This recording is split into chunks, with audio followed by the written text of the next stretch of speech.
you did vote for Donald Trump? Yes, I did. Okay, why'd you do that? Honestly, because with Joe Biden, I don't like how Joe Biden was sending all our money to Ukraine when there's people here that obviously there's like a lot of homeless people. Like, I'll give you an example. My street around like 2019, 2020, 21 was like all clean. But then it started like 22, 23, like the whole street was full of homeless people. And it's really sad to see because, I mean, these are people that have lived here for, I assume, a majority of their life. And that they're just being left on the streets. And recently they just got cleaned up and moved out. I mean, I hope they're doing in a better place or like doing something good, but yeah. Can you name one Trump or Republican policy that like is going to reduce childhood poverty in general, or reduce homelessness?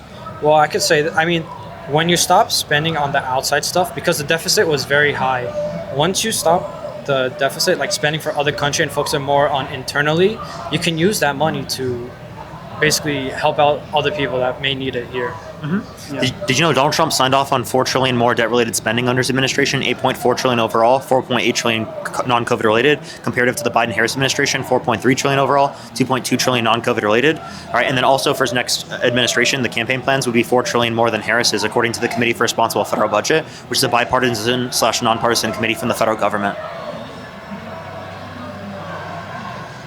Yeah, I mean, I can't really say too much to that. But the thing is, I don't know. I feel like because Biden, it was COVID. There was a way too much spending. And I think Trump's trying to cut that down. Is he doing a good job? I can't say for sure, but I think he's definitely trying to do something about that. Because I guess with Biden, they lied. They lied about Biden's dementia and how they said he was perfectly fine, but then he started in the debate with Trump, he was kind of not there, you know?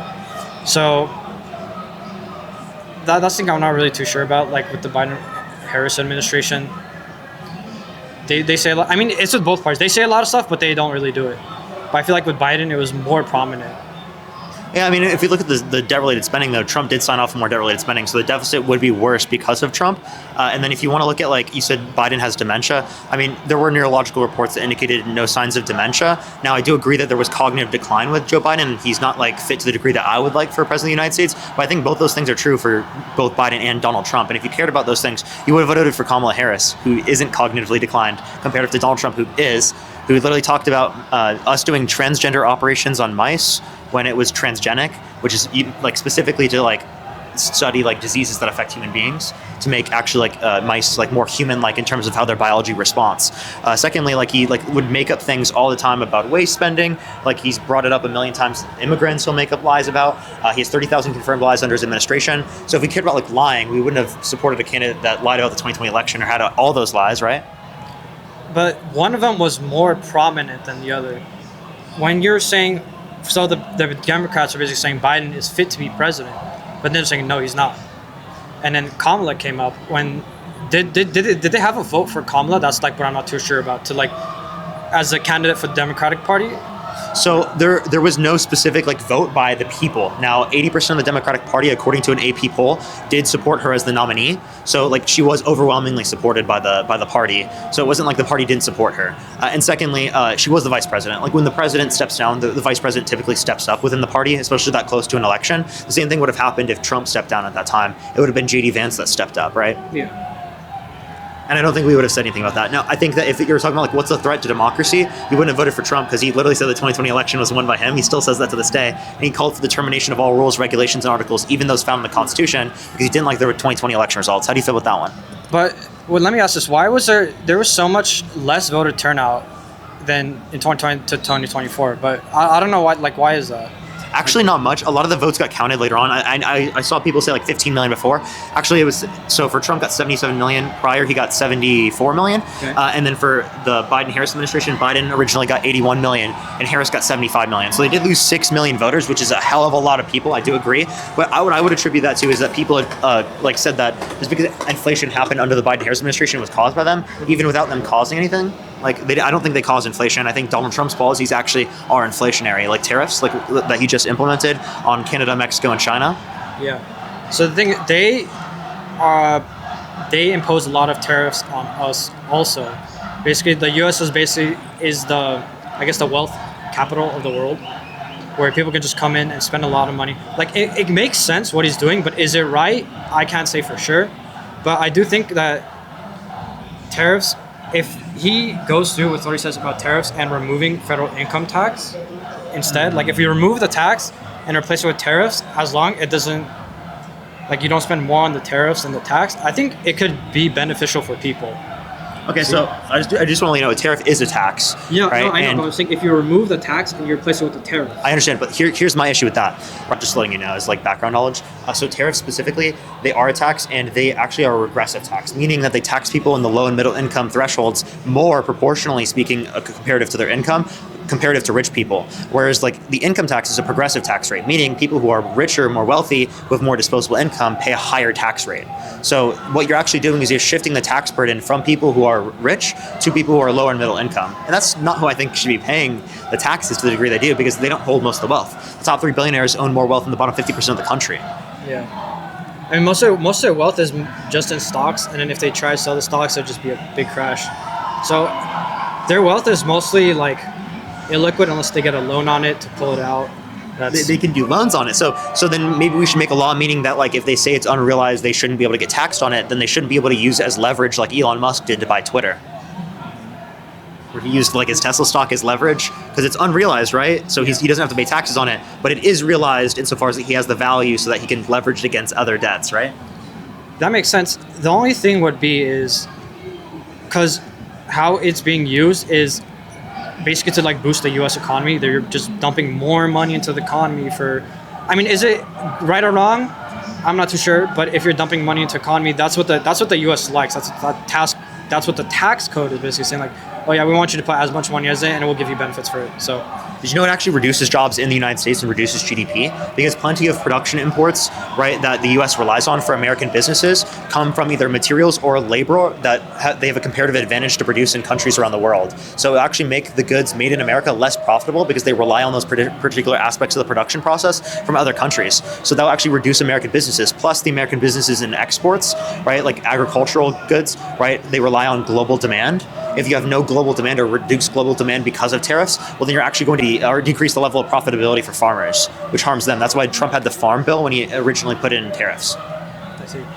And then, but this raises a different question. So, like with electric batteries that are used for cars, they use slave labor to get at it, which is very, very questionable. And in other places, like you know how China, there's basically like I think it's called the sweatshops, where they just like they underpay their workers. That's another thing I don't like. So, actually, secondly, then why would we put tariffs on Canada? Canada doesn't have that type of labor. Secondly, like if we actually want to do that, we do it on like the specific businesses, because if we do it on the country as a whole, it actually incentivizes those particular firms to reduce labor standards so that they can compete with the American businesses, even though the tariff is paid by the American importer. So actually, labor standards are worse if you impose the tariffs without just doing it specifically on the businesses. I actually support tariffs put on businesses that engage in slave labor or like unfair labor standards, so that we can incentivize better labor standards in those countries. Yeah, I definitely agree with that. That's not what Trump says, though. Yeah, I think it's an interesting issue when you put tariff on everything, because I think like, so for example, like the tariffs that Canada put on us, there are some like. So there's some that's like 25, and there's maybe another one that's like 35, and then like it just goes up and up. I think maybe it should be something like that. Maybe if it's as little as like 5%, like because a 25% might be a bit much, but the thing is, if we can use that money to. I think we pay can things down for the debt. Yeah. But my issue is it's not really a good revenue mechanism, because for every single tax that you place on those companies or countries, right, it actually can create a trade war, which can decrease the GDP. You saw recently with the stock market, the S&P 500 and the Dow Jones went down by multiple percentage points in a day for each of them, right, which is actually like insane. Secondly, like this will cause American workers to like have to pay more for the goods that they buy, right, which is not something we want. If we didn't want inflation from the Biden-Harris administration, why would we want inflation from the Trump administration? I'll say this about the stock market, even because I know Donald Trump saying like the Kamala Harris crash. Like there is no, it's not even now. Like it's just like what happened. Like it just can't go straight up. Like too many people buy, and no one wants to buy at that price. So what happened? Like people just sell their stuff. So then it just goes down. It's not really like a crash, caused by, let's say, Kamala saying, I don't know, 50% tariff or something. It's just more so caused by like like big money, like all the hedge funds that they want to, I guess, liquidate some of their position because they don't have any money to put into the market. So I think that's what's happening now. I mean, because the market factors in all stuff happening with the economy. So they're prepared for that. So with the stuff going down, they're basically being more fearful and just waiting for these things to play out to see how it happens. It's the same thing with the Kamala Harris crash. Well, it's not really a crash, but like they're just waiting to see what happens, so to speak. Well, I mean, with those things, we probably wouldn't be able to point to something that Kamala Harris did to cause like the crash, but we can actually point to like something Trump did that caused the crash. He announced tariffs. I mean, we know that tariffs have a negative impact on the stock market and expectations for the future because they reduce profitability of certain firms in the United States based upon where they get their labor from, materials from, or plenty of different aspects of the production process. So I understand that where you're coming from of like, oh, we don't just want to blame it because it happened under the administration. But that's not what I'm doing. I'm blaming it because Trump did something to cause it. Yeah. But then the thing is, things just can't keep going up forever. There needs to be like some kind of equilibrium in the markets. Because everyone's talking about like Nvidia, all these Tesla, all these other stocks are just skyrocketing. Like it's not normal just for it to just go straight up. If you're gonna go up like that, you're gonna have you're gonna have a big crash. Not a big crash down, but it's gonna be a very hefty pullback. And that's basically what's happening with I guess some of these big names.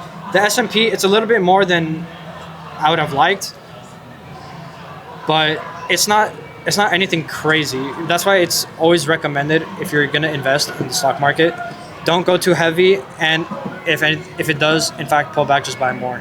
Yeah. So here's my question: can you name 2 Trump economic policies that you like? No. Okay. I'll be sure. No. Okay, sure. Is there any policy of Trump's that you like? Let me think for a minute. I like his stuff about America First. When he talks about America First, I think pulling out the money from Ukraine. I wish he would do it for Israel also. Okay. That's probably it. And stopping just funding like just nonsense for the other countries. How do you feel about him taking over Gaza long term? Taking over what? Taking over Gaza long term and ethnically cleansing the Palestinians with no right to return? I don't agree with that. I definitely don't agree with that.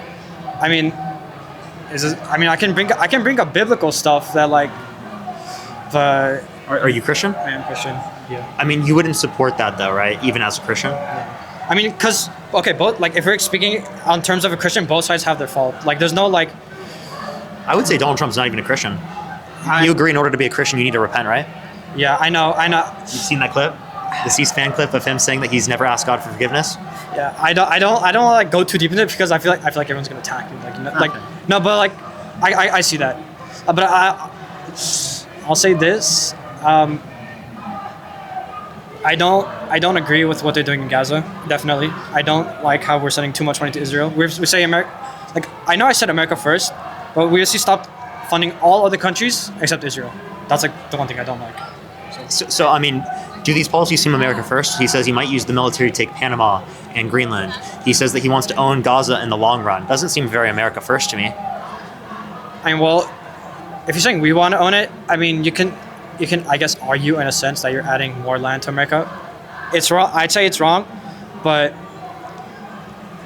I guess he's kind of like thinking of the wrong things he's thinking of the right things for the wrong reason, I say. But I don't agree with taking over the Panama Canal.